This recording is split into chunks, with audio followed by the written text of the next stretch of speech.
माता लक्ष्मी का पूजन करते हो दीपावली पर? ऐसा कोई घर नहीं, सनातन धर्म में ऐसा कोई घर नहीं जहां माता लक्ष्मी का पूजन नहीं होता दीपावली पर। जब आप मां लक्ष्मी का पूजन करोगे, माता लक्ष्मी की जब पूजन करो, जैसी आपके यहां पूजन होती है, जैसे आपके पूर्वज करते आए, जैसे आपके घर के ब्राह्मण देवता, जैसे आपके नगर के ब्राह्मण देवता जिस भाव से पूजन कराते हो, ब्राह्मण पूजन कराने आते हो तो ठीक, ना आते हो तो आपके घर में आप स्वयं जैसे माता लक्ष्मी का पूजन करते हो वैसे करो। पर 2 दिन जो आपने धनतेरस पर जो सिक्का रखा है थाली में, वैसा की वैसा ही सिक्का आपने रूप चौदस के दिन थाली में रखा है, वही की वही थाली दीपावली के दिन भी पूजन में जैसी आप पूजन जमाते हो वैसे की वैसे ही जमाओ, जैसे करते हो वैसे की वैसे ही करो। पर साथ में वो पूजन की थाली एक पाटे पर लाल वस्त्र बिछाकर, चौक पूर कर, बड़े प्रेम से अन्न का दाना रखकर वो थाली वापिस रखिए। और दीपावली के दिन भी वैसी की वैसी ही पूजन करना है। आप अपनी पूजन जैसे करते हो वैसा करो, पर साथ में वही कंकु, चावल, रोली, मोली, हल्दी सब चढ़ाकर भगवान को बड़े प्रेम से जो सिक्के रखे हैं उन सिक्कों की पूजन वैसी की वैसी करना है जो 2 दिन से आप करते आ रहे हैं। बस इतना याद रखें कि दीपावली के दिन जो आप लक्ष्मी का पूजन करें, उसमें लक्ष्मी जी के सीधे हाथ की ओर घी का अखंड दीप, लंबी बत्ती का, और लक्ष्मी जी के उल्टे हाथ की तरफ तेल का, लंबी बाती का अखंड दीप जलाना। अखंड दीप माता लक्ष्मी का जला। लक्ष्मी जी के उल्टे हाथ पर काय का दिया आएगा? जम के बोलो, तेल का, लंबी बाती का, और सीधे हाथ पर काय का आएगा? घी का दिया।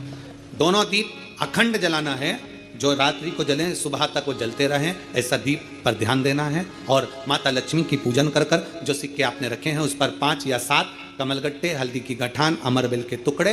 पर इस पूजन में आपको हरी मूंग, खड़ी जो मूंग आती है हरी, उसको भी थोड़ा सा समर्पित करना है, और खड़ा धना और गुड़ की थोड़ी सी डली ये भी समर्पित करना है। जो कमल का पुष्प हो, जो पुष्प आपके पास में हो लाल कलर का, वो माता लक्ष्मी को समर्पित करना है। चावल सफेद नहीं, पीले कलर कर भगवान माता लक्ष्मी को समर्पित करना है। हल्दी और कुंकु माता लक्ष्मी को समर्पित करना है, और माँ को भोग लगाकर बड़े प्रेम से माता की आरती कर कर, झोली पसार कर प्रणाम करना है। प्रणाम कर कर जब आप पूजन पूर्ण हो जाए, बड़े प्रेम से आनंद से आप लोग भोजन आदि सब करने के बाद में रात्रि का जो समय रहे, दीपावली की रात्रि का 11 बजे के बाद 11:30 से लेकर 12:30 के बीच में प्रयास करना कि किसी भी एक वृक्ष के नीचे, या तो पीपल या बेलपत्र या आंवला, किसी भी एक वृक्ष के नीचे रात्रि के समय पर जाकर एक दीप अवश्य लगाना घी का, और वापिस लौट कर आकर प्रयास करना कि कोई एक सिक्का, कोई भी 1 रुपया 2 रुपया, कोई भी घर में चारों तरफ घुमाने के बाद वो सिक्का अपनी अलमारी में, तिजोरी में या दुकान में जिसमें आप रख सकते हो उसको रखना। फिर अगले वर्ष आपसे बात करेंगे कि वो तिजोरी खाली तो नहीं हुई, बाबा ने भंडार भर कर रखा कि नहीं, उसने भरा कि ना भरा। प्रयास करें।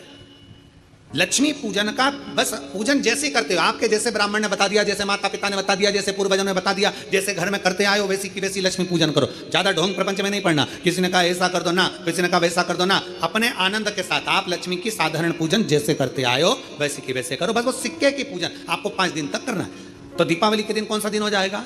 3रा दिन पूर्ण हो जाएगा। फिर पड़वा के दिन का नियम, फिर दूज के दिन का नियम अभी अपन कथा में सुनेंगे। नियम से धारण कर कर माता लक्ष्मी का स्मरण करिए।